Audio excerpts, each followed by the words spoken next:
Βρισκόμαστε στους Αγίους Θεοδόρους Κορινθίας, στο σπίτι του πολύ γνωστού Συριανού ζωγράφου Παπαδημήτρη Σαρή.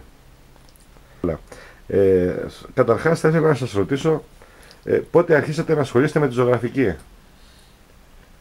Να σου πω την αλήθεια μου, από τη γυλιά της μάνας μου.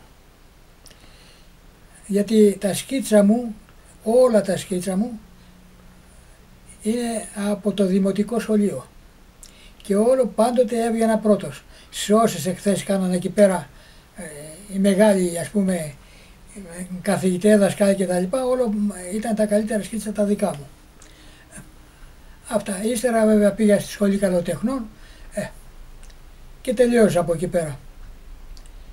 Πόσες εκθέσεις έχετε κάνει ως τώρα?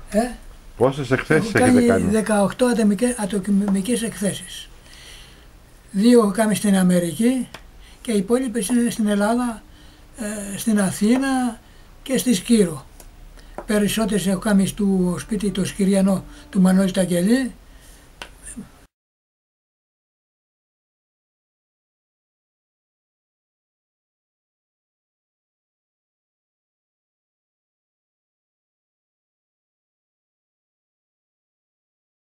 Όλα τα θέματα μου ήταν σκυριανά.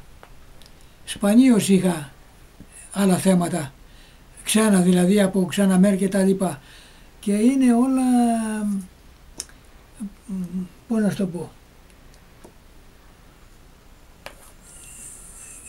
με φόντο το φως το σημερινό που έχουμε σήμερα εμείς στην Ελλάδα, έτσι δεν είναι? Γιατί σκοτεινά σημεία στην Ελλάδα δεν έχουμε. Είναι πάντα φως καθαρό.